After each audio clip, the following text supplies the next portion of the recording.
Bueno, realmente lo que yo quiero hacer en esta participación, que es un comentario al texto del doctor Ramos Maña, más que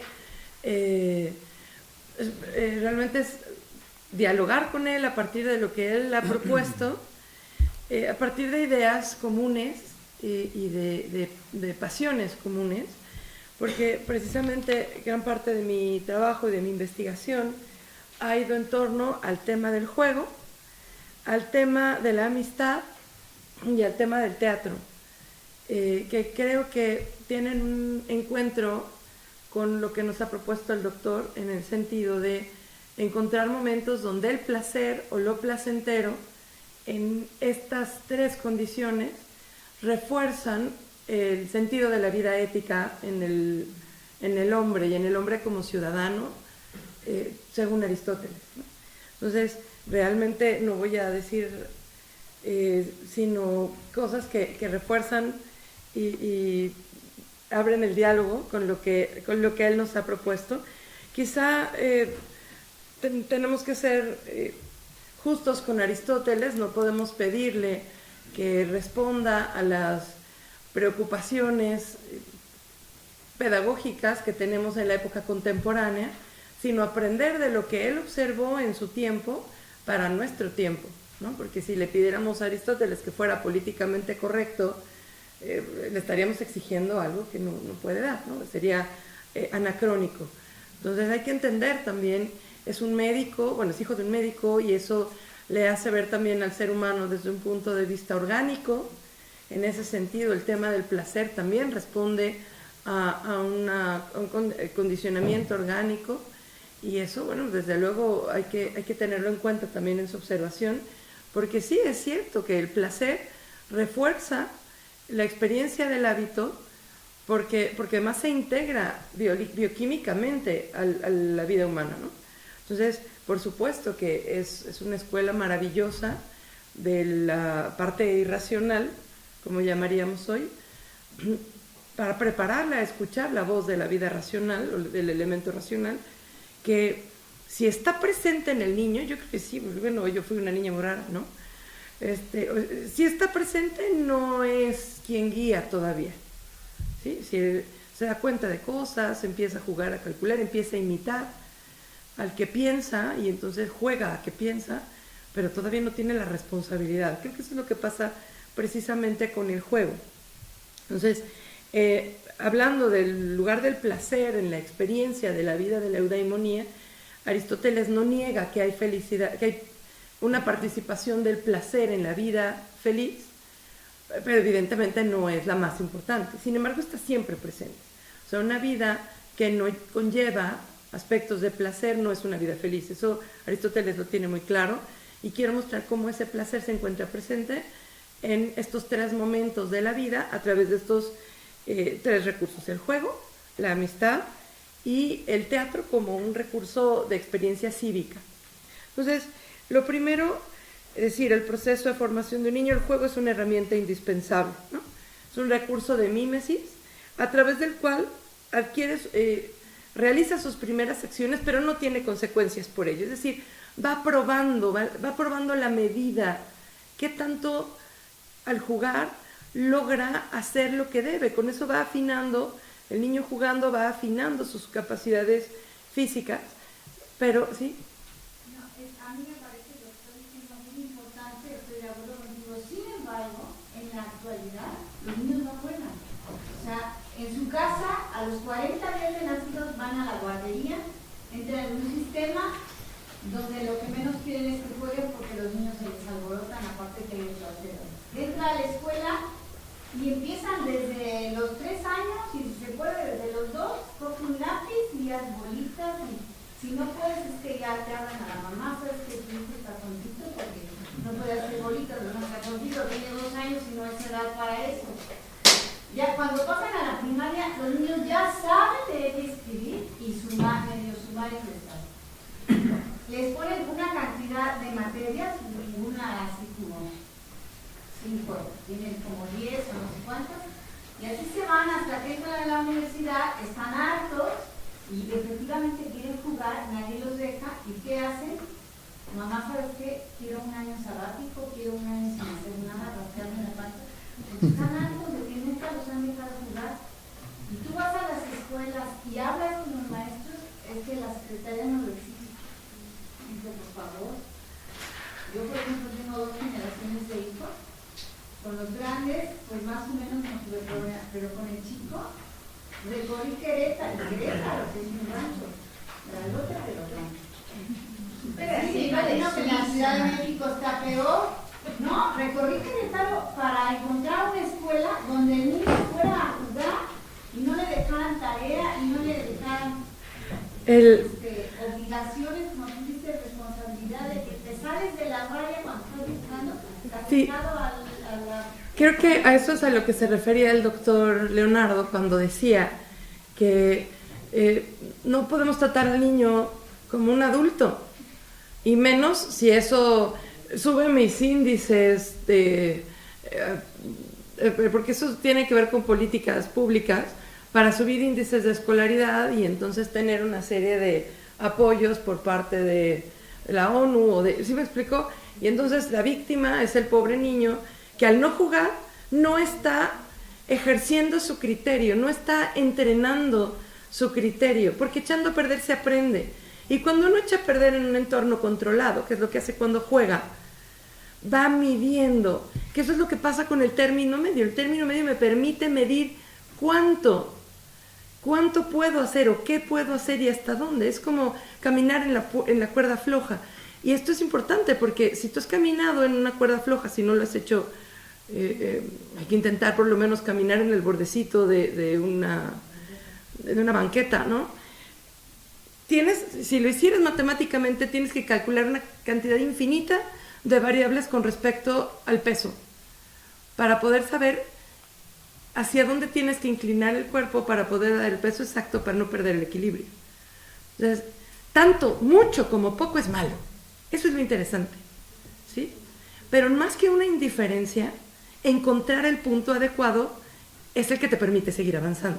Lo mismo le pasa al que anda en bicicleta. Cuando encuentra ese punto medio, ese equilibrio, es lo que le permite avanzar.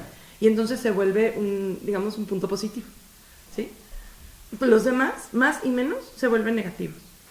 Entonces, el niño tiene que aprender a jugar, a medir, a poner bloquecitos, porque si no juega a poner bloques y a descubrir que los edificios se caen, luego llega, construye, le mete menos a lo que debe y se le caen los edificios, ¿sí? Porque le metió de menos para ganar más, ¿sí? Entonces, cuando falta este juego que nos permite forjar nuestro criterio, medir nuestro criterio, nos están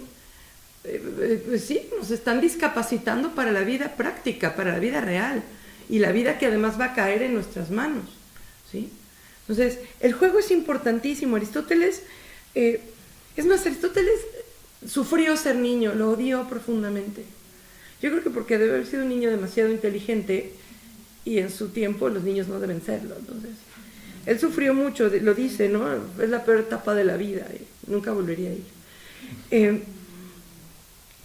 Pero hay una cosa muy interesante. Aristóteles distingue entre el juego y el ocio, ¿sí? ¿Por qué? Porque el juego tiene una medida, tiene un punto, tiene una función, y no se puede seguir jugando toda la vida, porque entonces el juego se convierte en evasión. ¿Por qué? Porque el juego no tiene responsabilidades. De hecho, él dice que los tiranos juegan, que les da mucho por el juego. Habla del problema de la ludopatía, ¿no? ¿Por qué? Porque juegan y arriesgan y pierden dinero o pierden tiempo, porque los que no jugamos con dinero, pero sí jugamos con el celular y perdemos tiempo, estamos perdiendo... Sí, bueno, los casinos es lo peor, ¿no? Pero todos los que están jugando con el celular y se vuelven de hecho drogas de proceso, estos juegos repetitivos que además te sacan lucecitas, porque claro, están excitando tu centro del placer, ¿no? Finalmente se vuelven evasiones y no cursos para la acción, mientras que el ocio es un espacio de descanso que te permite seguir trabajando, es decir, te mantiene un equilibrio en el orden. Entonces, si tú decides jugar en tu tiempo de ocio, está bien.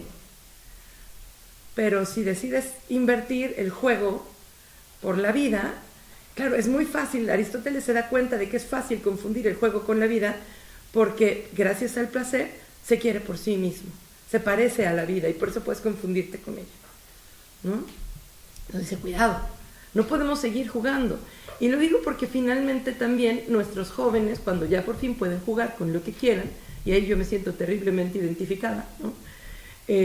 Cuando sacan el PlayStation porque por fin ganaron lo suficiente, se encierran a jugar y ahora díganme quién los saca de ese mundo donde además el juego está controlado, ¿sí? De alguna forma la experiencia de juego también está controlada por el mercado. Tampoco es un juego libre del ser humano, pero y yo soy clavadísima con esos juegos, por eso no tengo un PlayStation, Dios me libre. Nunca podría yo estar aquí con ustedes platicando. Bueno, luego, hay mucho que decir, pero voy a irme al tema de la amistad, porque creo que en este segundo momento aunque uno juega de niño, realmente se hace de sus compas, sus cuadernos, ¿no? La neta del planeta, el amigo de toda la vida, en esta etapa en que encuentra la adolescencia y está buscando sus propios parámetros para la vida, es decir, empieza a probar sus propios parámetros para la vida y entonces encuentra un amigo. Y lo que Aristóteles descubre con la amistad es que implica también un placer, es un placer mucho más noble, pero cuando la amistad implica placer y satisfacción para las dos partes, y ambas partes buscan el bien del otro, generan juntos un camino de virtud, porque tu bien es mi meta. Entonces el hombre ya no crece solo, no busca solo ni juega solo estos parámetros, sino que más tiene alguien que le diga, le estás regando, ¿no? Y es que tengo que leerlo porque de verdad dice uno, pero Aristóteles dice eso, es una cosa maravillosa lo que dice aquí sobre el amigo. Y creo que además me van a perdonar porque tengo por ahí una errata, ¿no? Pero en la página de atrás hasta abajo dice Aristóteles, y si el ser feliz está en vivir y actuar, y la actividad del hombre bueno es por sí misma buena y agradable, y la condición de ser algo nuestro pertenece a lo agradable, fíjense qué interesante, el ser algo nuestro pertenece a lo agradable, dice, si nos es más fácil contemplar a nuestros amigos que a nosotros mismos, y sus acciones que las propias, es decir, el amigo se vuelve mi espejo, porque a él lo puedo ver mejor que a mí mismo, ¿sí? El hombre dichoso necesitará de tales amigos, ya que quiere contemplar acciones buenas que le pertenezcan, y tales son las acciones del hombre bueno, amigo suyo. Entonces me parece que es increíble una propuesta en la que se construye agradable y placenteramente la virtud en compañía. Es una meta común, una meta compartida, ¿no? Entonces, esta idea de amistad que menciona el doctor en el texto, aquí nada más estoy reforzando un poco más. Aristóteles dedica 2 libros enteros a la amistad, el libro 8 y el libro 9 en la Ética Nicomaquea, que es un verdadero gozo todo lo que saca, y de hecho explica que la misma política es una forma de amistad, de interés, que está formalizada por un acuerdo que es la ley. ¿Por qué? Porque todos sacan beneficios, y ese beneficio se llama bien común, y lo construimos todos, y lo construimos juntos, por una cierta forma de amistad. Claro, ¿cuándo nos vemos como amigos en las elecciones, por favor? ¿Cuándo nos vemos como amigos en un debate político? No lo vemos como una meta común, lo vemos como una meta individual. Si fuera una meta común, el diálogo se convertiría en una ocasión de crecimiento para la ciudad o para el ciudadano, la ciudadanía y la vida de la ciudad, ¿no? Entonces, es muy interesante este planteamiento porque implica además que la vida virtuosa mantiene este recurso del placer mucho más ennoblecido, es decir, con una profundidad mucho más grande, porque además sale de mí y va hacia otro. Y entonces este tercer recurso del que les quiero contar es el recurso de la ciudad, de la unión que experimenta el ciudadano, poniendo al ciudadano no en un sentido político contemporáneo, sino este político teórico en el que todos formamos parte de una comunidad y estamos unidos a pesar de ser distintos. Clave para Aristóteles es que la ciudad está hecha de diversidad. Todos somos diferentes. Pero cuando vamos al teatro y vemos una obra, de pronto coincidimos en sentir cosas juntos, al mismo tiempo. Y entonces experimentamos unidad. Y esa experiencia de unidad nos recuerda que hay algo común. Y ese algo común nos permite reconciliar las diferencias y volver a construir. Aristóteles en la poética respeta muchísimo al escritor, al poeta, respeta muchísimo al artista, pero en la política dice que eso se lo dejen a los asalariados.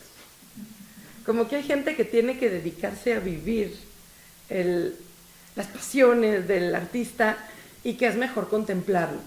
Tengo que decir que Aristóteles ya vio mal teatro. Aristóteles no vio buen teatro, leyó todo lo que había, todo lo leyó, porque le tocó de hecho hacer una serie de recuentos de todos los premios que habían ganado en concurso en la vida de los atenienses, ¿no? Entonces hacía sus elencos y sus estudios, se leía todas las obras y por eso cuando escribe la poética tiene un ejemplo y otro y otro y otro, pero son obras que él no vio o vio representadas por la compañía que repitió, o sea, nunca vio a Sófocles, o sea, no le tocó ver, ¿sí? Entonces hay que entender también que para él el teatro que ve no es el teatro que conmovió a los atenienses en su momento con Antígona, ¿no? Leyó a Antígona y se conmovió con Antígona leída y por eso él piensa más en el teatro como está escrito que el teatro como está representado, ¿no?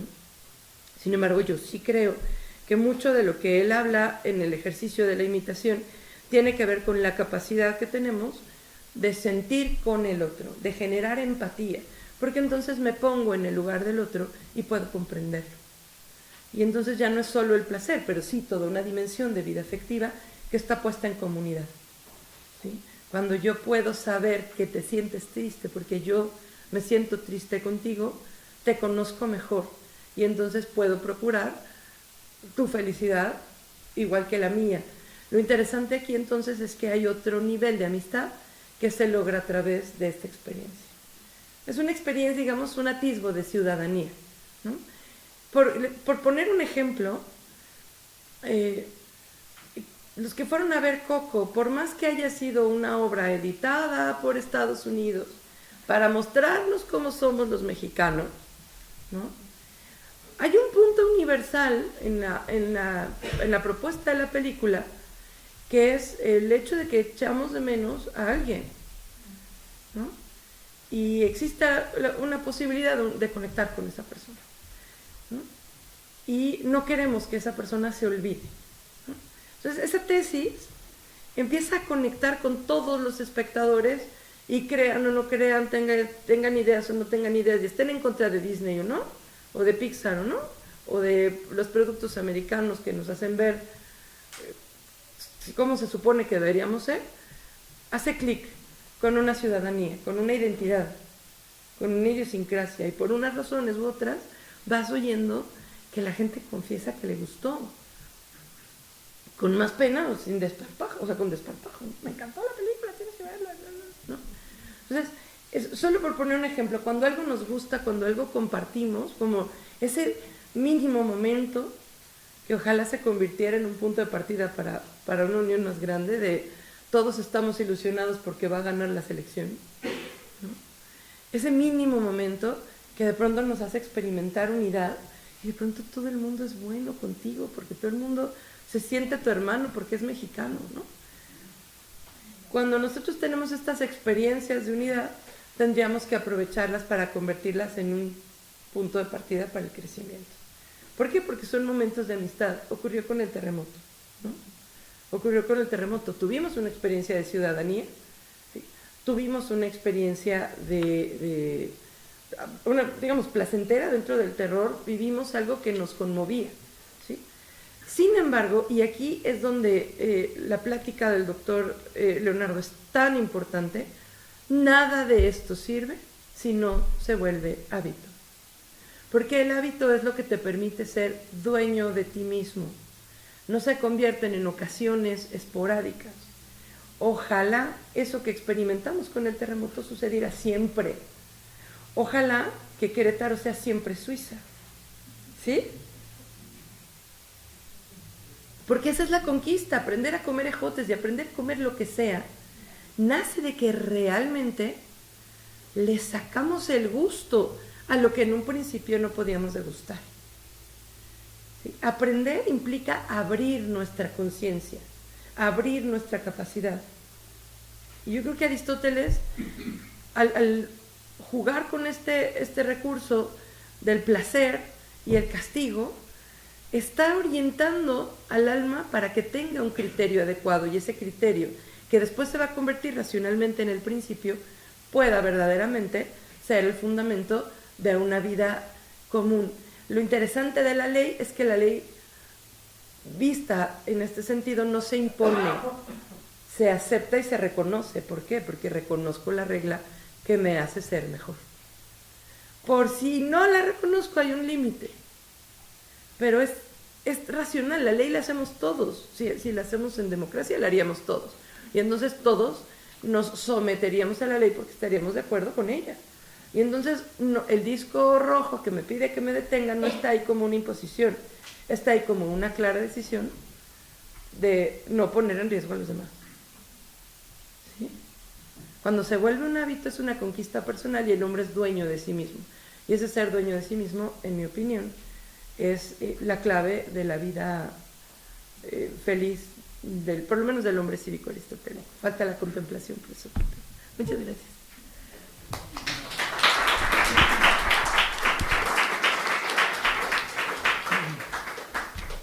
Cecilia, muchas gracias por tu participación. Si les parece, ahora sí podemos pasar a un momento de diálogo. Ya no nos queda mucho tiempo, pero vamos a intentar aprovecharlo del mejor modo posible. Les pediría, por ese motivo, que procuren delimitar bien sus preguntas, afinarlas y procurar que no sean repetitivas. Es posible que tengamos inquietudes comunes, entonces procurar no caer en repetición. Adelante. Solo hay un punto, por armonía, quisiera decir, ¿no? Existe un debate muy fuerte, ¿no? Que tiene que ver con la destrucción creativa, que es la innovación que destruye el conocimiento obsoleto, algo así, y necesariamente en contra entonces de la acumulación del conocimiento o sabiduría, que es lo mismo, ¿no? Entonces, un buen ejercicio tendría que ver, no sé, con la búsqueda de si nos vamos un poquito lejos de los puntos medios de estas cosas y nos vamos acercando por acá o por acá, ¿qué pasaría? No sé si se entiende. Sí, a ver, yo te voy a decir una cosa con respecto al término medio. No le tengas miedo. Hay una cosa muy sencilla. No está escrito, nadie lo conoce. No, yo no decía eso, A lo que voy es a que tienes que descubrirlo, justo. El problema es que no hay una sabiduría o una acumulación de datos que te ayuden a calcular un término medio. Pero esto yo era Ni tampoco es fijo. Ni es fijo, del ¿no? debate de innovación creativa, bueno, esta cosa de, Sí, sí. de destrucción creativa y acumulación de todo. Sí, es que lo interesante aquí es que, si bien cada... Por lo que decían ellos, Ajá. un punto que se movió mucho por acá, ¿no? Cuando dijo, ahora está de moda que las personas, que los nuevos dicen cosas nuevas y entonces lo viejo queda obsoleto, ¿no? Ajá. Y antes se respetaban mucho los viejos. Entonces, en términos de armonía, solo era lo único que decía. Ok, ya ok. no hablaba del punto medio, estaba hablando de la cosa esta. Perdón. Sí. Sí. Entonces, en términos del debate, a lo mejor por armonía, que tendría algo que ver reflexionar o pasar un tiempo reflexionando sobre qué parte del debate tiene la razón. Bueno, Bueno, sí. pero gracias por todo. Sí. Cuando hace rato preguntaba si la razón debe saber qué ordenar y si esta razón debe orientar a trabajar el término medio. Según Aristóteles, el término medio sería un camino para la felicidad y lo bueno es la felicidad, por tanto, sería así. Sí, muy bien. Okay. Y hace un momento que decías sacarle placer a lo bueno. Sería como eso formado entonces tener placer, por lo tanto, por actuar bien. Sí, a ver, Aristóteles, por lo menos en la poética, que es donde yo he trabajado más, ¿no? Hay una discusión muy grande sobre si la meta de la obra es mover la catarsis y generar emociones, o si la meta es que la obra esté bien construida y salga bien, ¿no? Entonces yo como directora tengo que decidir si quiero montar una obra que haga llorar a mi abuelita, ¿no? O una obra que esté tan bien hecha que mi abuelita llore. ¿Sí me explico? Es decir, la causa del síntoma de que estuvo bien es que alguien se ríe, que alguien llora, porque es un síntoma. Si yo busco el placer como la causa, me estoy yendo por lo menos. Pero cuando busco el bien, el placer va a resultar concomitante, va a venir añadido. La tecnificación de la virtud, ¿no? Exactamente. Entonces, sí. Y de esta manera algo que tenía por no ser placentero no podría ser bueno. No, puede ser muy bueno aunque no sea placentero, pero ahí necesitas, o sea, no tiene la ayuda o el paso extra que te da el que siendo placentero es más fácil de asimilar. Aristóteles dice una cosa muy clara, y es que en términos de ética, y eso por ahí lo tengo escrito en mi papelito, por eso ya ahí lo tienen, ya lo lean cuando quieran, en el baño. En términos de ética, la teoría no te sirve de nada, lo que sirve son los hechos, son las acciones. Por eso es bueno la imitación y por eso es bueno ver acciones y después imitarlas. ¿Sí? Por eso es bueno el teatro y por eso es bueno ver al amigo, porque veo acciones y son las acciones de otro y la reflexión que tengo de las acciones de otro y el placer que siento al ver al otro actuar bien, las que me invitan a mí a actuar bien. Por ahí ponía el ejemplo de tener como héroe a Popeye, ¿no? ¿Cuál era el mérito de Popeye? Un hombre que por comer verdura podía enfrentarse a sus enemigos. Y entonces no es solamente el ejercicio de forzarme a comer ejotes, sino convencerme además de que comer ejote, es que yo pensé mucho también, como fenomenológicamente tu ejemplo, decía, los ejotes, yo pensaba, qué chistoso a mí, los ejotes siempre me causaron gracia, ¿no? ¿Pero por qué? Porque en mi casa, yo no sé, me hicieron muy lingüística desde el principio, entonces jugaban mucho a los conejotes, y entonces vas a comer huevo conejotes, y el juego del conejote, ¿te imaginabas el conejo? Ya me hacía mi juego, entonces esa gracia me permitió disfrutar la idea de comer ejotes, y nunca los vi mal, ¿me explico? O sea, nunca me resultaron mal porque encontré un placer añadido, una broma añadida a eso que ni siquiera es que degustara fisiológicamente, sino se volvía un juego para mí más de tipo intelectual. Te digo que era una niña muy rara. Pero sí, o sea, creo que el juego te permite encontrar cosas que hacen que la virtud pues sea más fácil, sea más amable. Por ejemplo, en una sociedad en donde podemos ver cierto fracaso en las formaciones, en las etapas de formación de la persona, en la cual encontramos que no se arraigaron hábitos de civilidad, como basta manejar en la Ciudad de México y en las 2 de la tarde, para encontrar que no hay hábitos de civilidad, hay gente que se estaciona en lugares prohibidos, se para donde se le antoja, gente que maneja a velocidad excesiva, poniendo en riesgo. Tendría que venir una acción, una coacción de parte del Estado o de la misma sociedad para lograr alcanzar esa educación. Pero entonces, querría decir que la única salvación para una sociedad que se encuentra viciada es un autoritarismo o algún régimen totalitario. Si quieres escribir una novela al respecto, adelante, pero yo te voy a decir, y yo creo que seguro Leonardo tiene otra idea y la va a enriquecer más, ¿no? Pero, a ver, yo creo que independientemente del fracaso social general, las personas son individuos y cada individuo se va a encontrar o se puede encontrar en un momento determinado con una posibilidad de hacer un alto. Si la vida de las virtudes se puede educar todos los días y todos los días podemos aprender, por ejemplo, tomar una nueva dieta, seguir una nueva rutina física, porque queremos cambiar nuestra vida, también podemos adquirir en cualquier etapa de nuestra vida hábitos cívicos si nos damos cuenta que hacen falta. Por eso son importantes sesiones como esta, ¿no?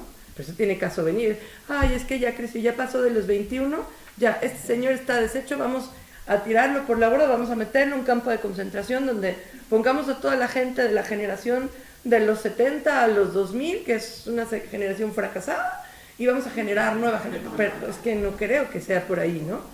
Porque el castigo divino, porque de hecho hay grupos religiosos que predican un castigo divino, va a venir Dios a castigarnos a todos y a renovarnos para ver si así ya lo queremos.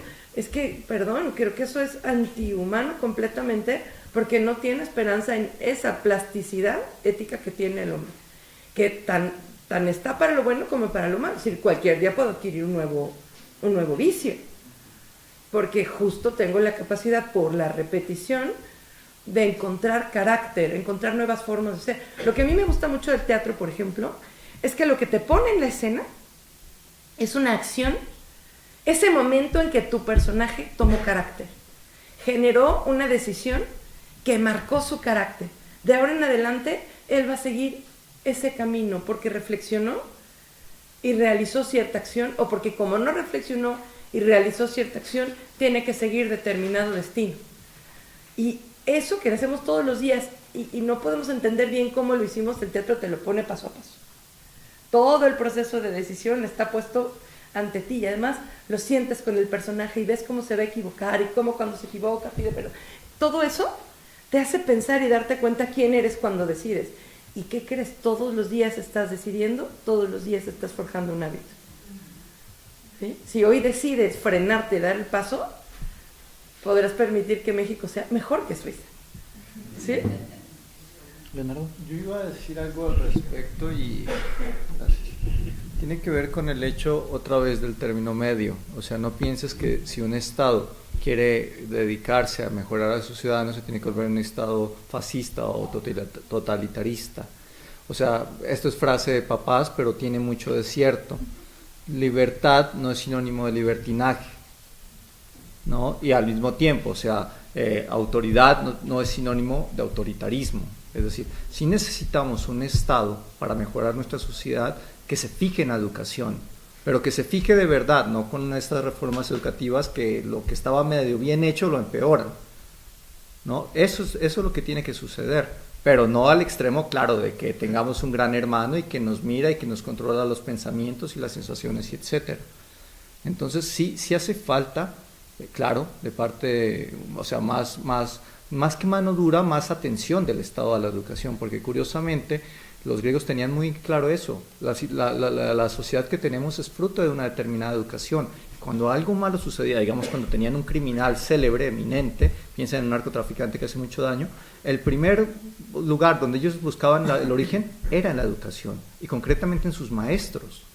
Este no es momento para explicarlo, pero a Sócrates, lo habrán escuchado, lo enjuician porque tuvo un par de estudiantes que fueron súper díscolos, hicieron mucho mal, fueron unos políticos corruptos, tal cual como los de hoy día, y entonces cuando ellos cayeron, dijeron, oigan, ¿quién fue el maestro de esos muchachitos? ¿Quién les habrá enseñado tan mal?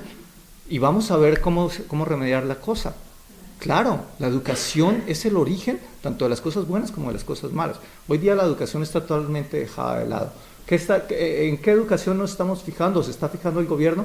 En la educación, en las matemáticas, en la física, en la química y todo lo que se llama o se suele llamar las ciencias productivas, ¿no? Que aprendan varios idiomas, que aprendan entre más idiomas mejor, que aprendan computación desde el inicio. Yo no estoy diciendo que eso está mal, lo que estoy diciendo es que por atender a eso se está desatendiendo la educación ética, la filosofía, y no lo digo porque me conviene, lo están sacando de las escuelas públicas.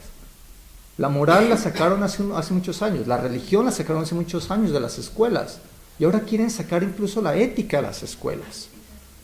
Está maravilloso que sepan muchos idiomas, que sepan muchas cosas de matemáticas, pero no estamos enseñando a ser buenos seres humanos. ¿Qué estamos logrando con eso? Estamos dejando que crezcan malos seres humanos, pero con muchas herramientas para ser malvados. O sea, ya el malo, lo que tiene a México como lo tiene, no es el ladrón apostado en las esquinas de las calles, sino el ladrón que está muy bien formado, que tiene posgrados en Harvard, donde ustedes quieran, y que sabe robar sin que nadie se dé cuenta. Se expande el terrorismo. Se expande el terrorismo. Sí, bueno, que Hay tierra fértil. Ok, sí. Si me permiten, me gustaría a mí hacer un comentario, tomar partido. Más que un comentario sería hacerles una pregunta o una petición. Si nos pudieran clarificar o ser más explícitos en la vinculación que tiene la adquisición de los hábitos con la libertad, y que obviamente pues está presente en toda la ponencia que hemos tenido, pero me gustaría que fueran claros en ese punto, dado que es un interés especial de este seminario. Y por otro lado, a su opinión, si esa educación en la libertad es suficientemente robusta para una educación en el amor. Tal vez, dado que el amor caben muchas diversas comprensiones del amor, pues me referiría a algo que está cercano al amor de gratuidad. No sé si alguno quisiera. Dice ella que tú, así que... Claro, me aventaste la papa caliente, ¿verdad? A ver, mira, sí, ese es un tema maravilloso, efectivamente. Ojo, la habituación, la educación por hábito no significa determinación, o sea, determinación en sentido fuerte de que te quito la libertad, te robo la libertad y tú solo puedes actuar de una determinada manera. Otra vez, el ejemplo de la naranja mecánica es una exageración, ¿no? O sea, que el pobre ya no puede ver ninguna escena de violencia porque le dan ganas de vomitar, por ejemplo. La educación por hábito sí nos determina de alguna manera, como tal cual nosotros estamos de acuerdo que la educación de nuestros primeros años nos predetermina un poco, pero, y eso Aristóteles lo tiene muy claro, él dice, nosotros somos con causa, el término lo usa tal cual, de nuestro carácter. ¿Qué significa eso? Con causa significa que hay dos causas. Una causa pueden ser nuestros padres de familia, nuestra escuela, nuestros amigos, pero no podemos apelar a eso para decir, es que yo soy así porque así me enseñó mi papá, o yo soy así porque así eran en mi familia. Esa es una excusa fácil para Aristóteles. Aristóteles dice, ojo, tú también eres responsable o parte de la causa de tu carácter. Así que tú puedes tener un padre que te enseñó cosas feas, qué sé yo, como que está bien golpear a tu esposa, pero tú estás en capacidad de decir, ojo, eso que me enseñaron no está bien en realidad. Entonces, claro, la educación, y eso lo mencioné un poco de pasada en el paper, sí, la educación, la primera educación, digamos, la de los primeros a los 5 años, claro que es muy importante. Lo primero que aprendemos se nos queda para toda la vida. Yo cuando era niño, de las primeras cosas que me enseñaron era, cuando iba a la mesa, decía, gracias Dios porque tenía hambre y me diste de comer. Y aún hoy, casi que automático, cuando tengo mucha hambre y veo un plato así sea de ejotes, babosos, pienso eso, gracias Dios porque tenía hambre y me enseñaste, y me diste de comer, perdón. Claro, esa educación es muy fuerte, pero no nos determina del todo. Nosotros también tenemos la libertad para un poco tener criterio, ¿no? Oye, a mí me enseñaron tal cosa y resulta que estaba mal. O a veces, desafortunadamente, también al contrario, porque tampoco que pensemos que el tipo de personas que somos es todo responsabilidad de nuestros papás. A veces puede ser muy bueno el jardinero, pero puede ser muy mala semilla. Pueden tener papás maravillosos y el hijo puede salir un crápula, ¿no? También sucede. ¿Por qué? Por lo mismo. La educación, la primera educación, los hábitos nos determinan en cierta manera, pero nosotros también tenemos la capacidad, la libertad de decir, ojo, me voy por otro lado, me voy a volver malvado, ¿no? Me enseñaron a dar las gracias en mi casa, pero me vale gorro y ya nunca voy a dar gracias. Eso también sucede. ¿Dirías entonces que el hábito es como una disposición para la libertad? El hábito, a ver, ¿cómo lo ponemos? El hábito más bien es un modo de llegar a es un modo de permitirnos ser libres. Si no tenemos hábito, somos sujetos de nuestras pasiones, de nuestros deseos, de nuestros impulsos. El hábito lo que nos permite es la libertad de decidir por encima de ellos.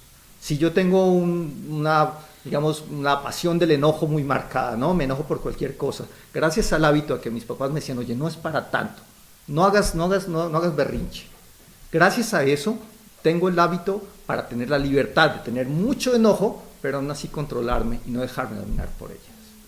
El hábito incluso, o sea, más que cohibir la libertad, permite la libertad, porque la libertad del hombre tiene que ver con su razón. Somos animales racionales, no hay que olvidar eso. La pedagogía no debe olvidar eso. ¿Somos racionales? Sí, y por eso hay que dar una educación en la razón, por supuesto. Y no estoy diciendo que no enseñen matemáticas en las escuelas, pero es que también somos animales. Y dejemos de ver eso como algo malo. O sea, también piensen en la esperanza. Un perro también siente esperanza de que, no sé, yo hace poco salió una noticia terrible, y espero que no los hagan llorar. Un perrito lo abandonaron en la puerta de un aeropuerto. La gente se dio cuenta que lo habían abandonado. Entonces trataban de darle comida, de adoptarlo, y el perrito no recibía la comida y no se iba con nadie, porque se quedó esperando a que llegaran sus dueños. ¿Qué pasó? El perro se murió de hambre. Un perro es capaz de sentir esperanza, un perro es capaz de sentir dolor, tristeza, alegría. Y nosotros somos también en ese sentido animales. Entonces no debemos olvidar, digamos, lo complejo y lo rico que es el ser humano. Dejemos de pensar que solo somos racionales y que solo la educación depende de la razón. También la educación depende de la emoción, ¿no? Y acá, aunque no estamos discutiendo eso, da pie para incluso la religión. Toda esta gente que dice es que si no se puede demostrar con, qué sé yo, fórmulas matemáticas, fórmulas científicas, no vale. No, claro que sí, por supuesto. La religión nos mueve en otro ámbito, en un ámbito espiritual. Y eso también es parte de una educación integral. También vale. No importa que no se pueda explicar con fórmulas matemáticas.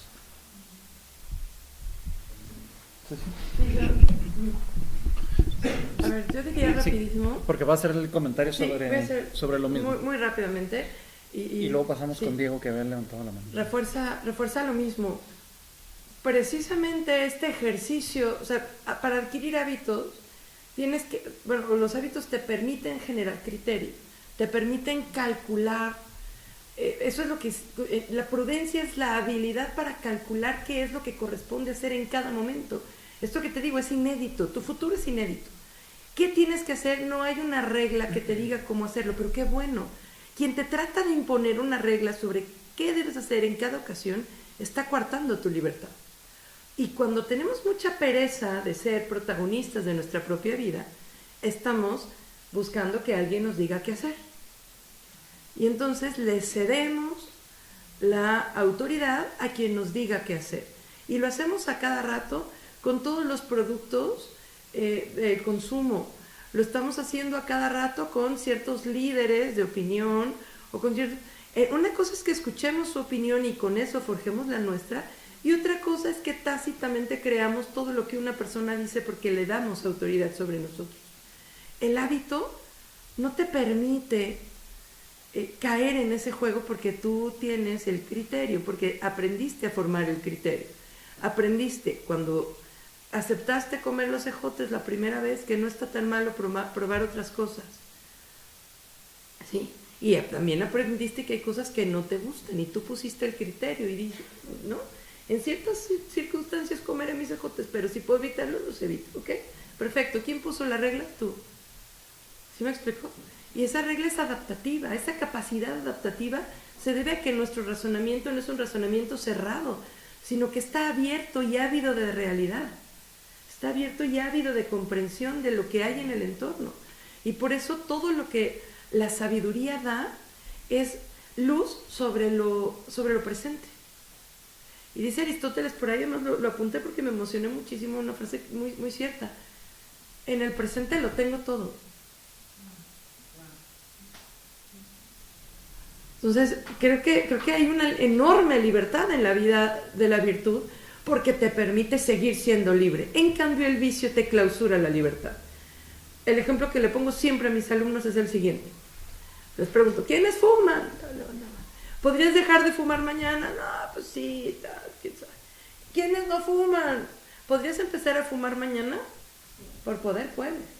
Entonces, el vicio te cancela la libertad. En cambio, un estado virtuoso te permite probar cualquier cosa en cualquier momento, cualquier día. la mayoría contesta, no, pero yo no fumaría, no, no me gusta, no, no. Que bueno, ya saben lo que no quieren. ¿Sí? Si les parece, vamos a dejar solamente a 2 últimas preguntas, porque el tiempo se nos ha acabado. Sería la de Diego y la tuya. Bueno, a ver, voy a ver si logro sintetizarlo, justamente también para aprovechar el tiempo. Veo aquí demasiada virtud. Bien, me gusta por todo dónde. cuadra muy bien, ¿no? Todo está muy bien, tenemos un ideal de ser humano súper mesurado, muy ordenado, y creo sin duda que la virtud y el hábito tienen un papel importante en la educación humana. Pero voy a ver si logro formular bien mi pregunta. O sea, ¿cuál es el ideal de ser humano que está aquí? O sea, el ser humano virtuoso, ¿qué noción de persona hay detrás de esta pedagogía? Lo pregunto porque me da la impresión que esta gran ética de la prudencia, de la virtud, o sea, a veces no da para una serie de situaciones en la vida donde lo que se exige más bien es imprudencia, ¿no? Es escándalo, es arrojo, es A ver, salvar pero... la vida por los amigos, no sé, indicarse ¿Sabes? ante la justicia. En fin, me da la impresión que aquí hay una pedagogía que da para una cierta base, pero ¿qué es lo que hay detrás? Es decir, simplemente un ser humano virtuoso y ahí está la felicidad para sí mismo.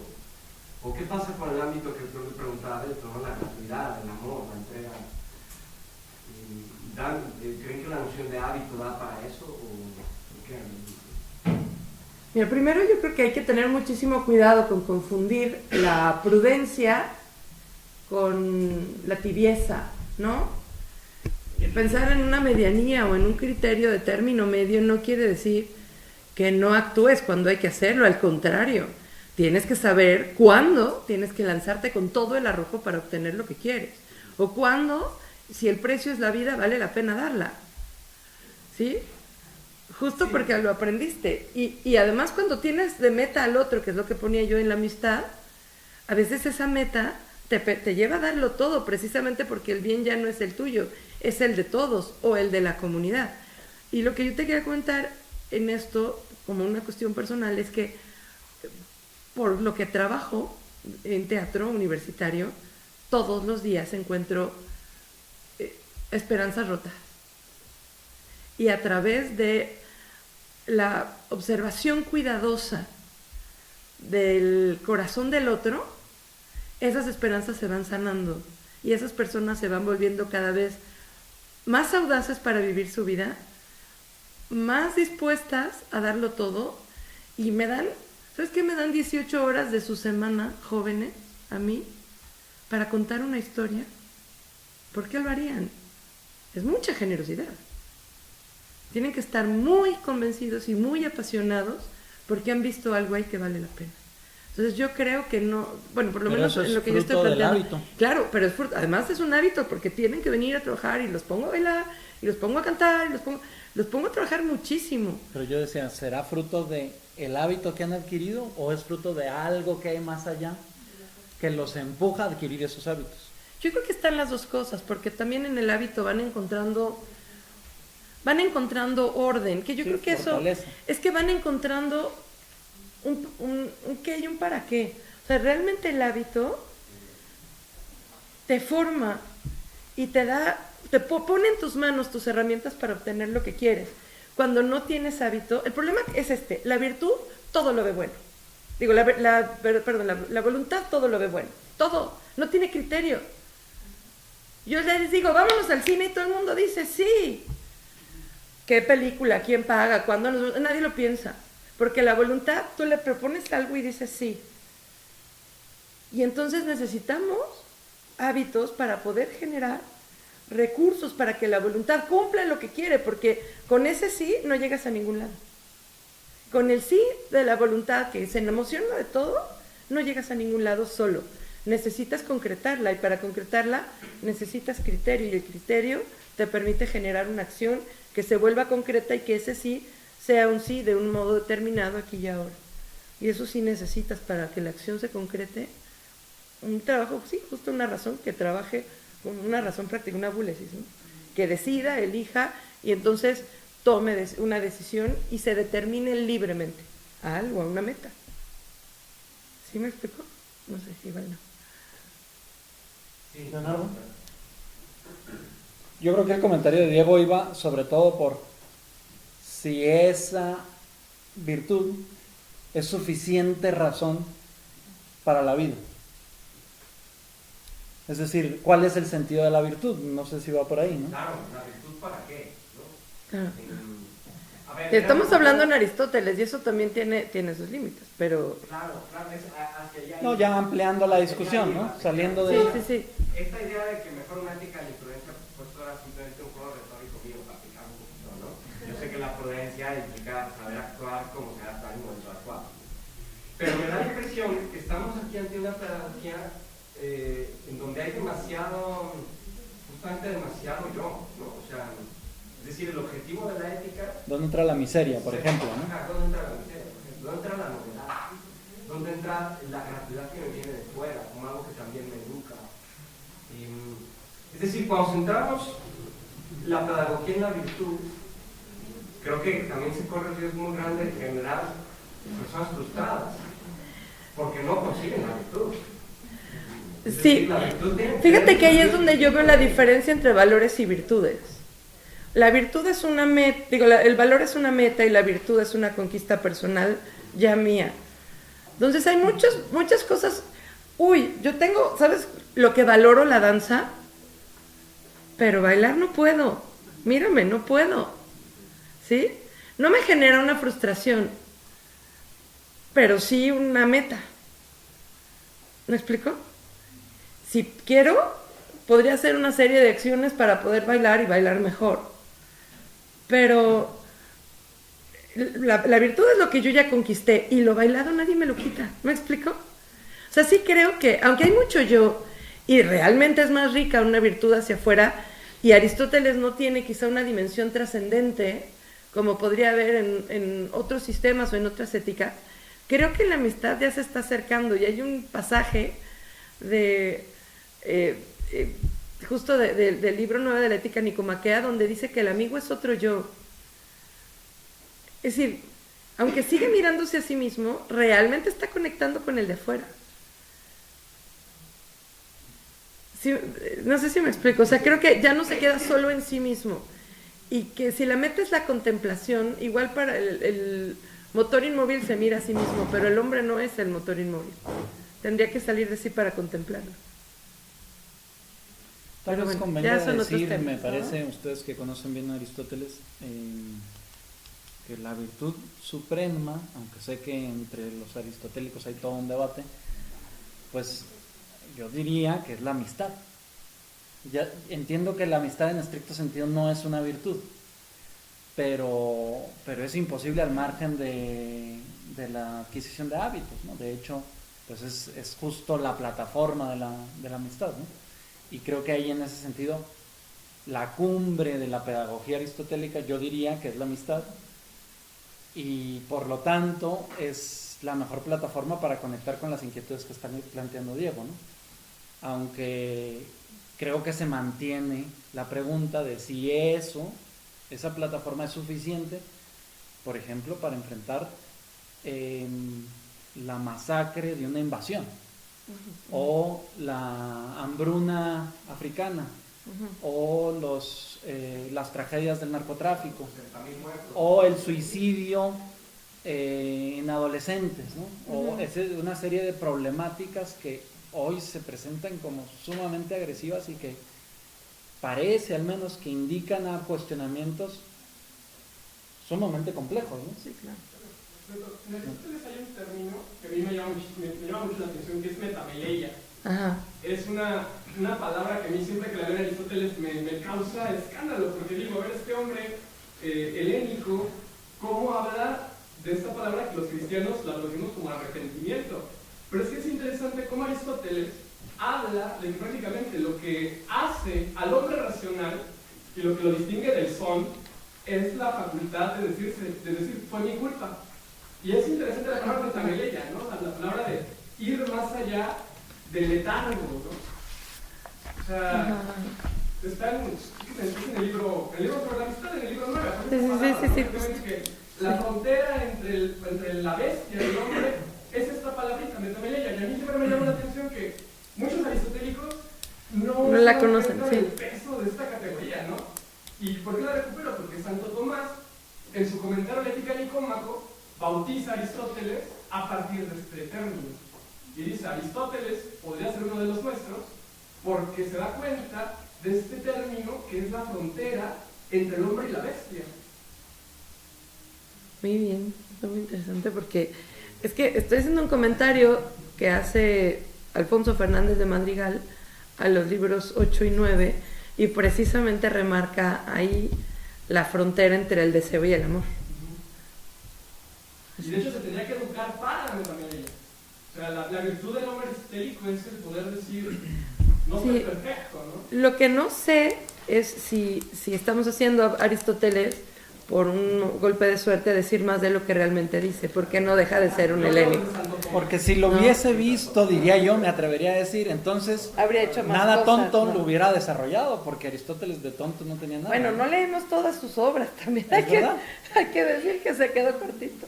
Leonardo, no sé si, como habíamos llegado al tiempo, yo creo que sería adecuado ir terminando. No sé si tú quisieras, como ya no te dimos la palabra, si quisieras decir algo más. Esta es tu oportunidad, cerrar. Sí, cállanos a todos. Yo solo quería agregar respecto a lo que tú preguntabas, Diego. Bueno, por lo que comentabas, Diego, y lo que comentabas tú, ¿cómo te llamas atrás? José Miguel. Mira, no, en Aristóteles una cosa, no se educa para sentir arrepentimiento. Se educa para actuar de tal manera que nunca tengas necesidad de arrepentirte, más bien. O sea, el hombre virtuoso no es aquel que hace cosas malas y se arrepiente, sino aquel que no tiene motivos para arrepentirse, ¿no? Es la diferencia entre el prudente y el necio. El prudente dice, no debo hacer. El necio, o sea, la mayoría de nosotros decimos, híjole, no debí hacer, ¿no? Esa es una cosa. Y con lo que tú comentabas, Diego, recuerda la idea que yo intenté presentar acá. La virtud es sinónimo de la felicidad del hombre, por una parte. Y por la otra, ¿qué es la felicidad del hombre? Es desarrollar nuestra naturaleza racional, de animal racional, otra vez, insisto en eso. Pero además, y eso también está como definición de Aristóteles del ser humano, somos el ser político por naturaleza, o animal sociable por naturaleza. Entonces, si queremos ser felices, es decir, si queremos desarrollar nuestra naturaleza, tenemos que desarrollarnos en comunidad y entender que muchas veces se vale sacrificar los intereses personales en aras del bien común. O sea, por ejemplo, Aristóteles exhorta mucho a los soldados a decir, mira, si en determinado caso tengo que sacrificar mi vida por la patria, tengo que entenderlo y actuar en consecuencia. Entonces, hace parte del planteamiento aristotélico, por supuesto, la idea de que para ser felices, Aristóteles dice, los únicos que para ser buenas personas y para ser felices no necesitan de los otros son o las bestias o los dioses, nadie más. Nosotros necesitamos del otro, nosotros necesitamos del vecino. Aristóteles no habla de un término muy bonito, él no lo usa así, pero es la idea de concordia. Concordia significa que es con, igual que nosotros, y cordia significa corazón. Entonces, cuando alguien dice hay que fomentar la concordia, es decir, hay que fomentar que todos tengamos un mismo corazón. O sea, que todos sintamos pasión por algo mismo, lo que mencionaba la doctora Cecilia. Piensen en los pequeños momentos en que nos sentimos unidos como país, ¿no? Cuando juega la selección, todos somos mexicanos. O piensen, por ejemplo, y eso también tiene que ver con lo que tú mencionabas, cómo el arte logra eso. ¿Qué arte? La música. ¿Qué música? Piensen en el himno nacional. Nos podemos odiar los de, no voy a decir yo de qué bando soy, pero digamos los del América contra los Pumas. Pero cuando suena el himno nacional, todos por un momento paramos ese odio y nos ponemos la mano en el corazón. Eso Aristóteles diría, ahí hay felicidad. La felicidad nunca es individual, depende de nosotros. Muchas gracias.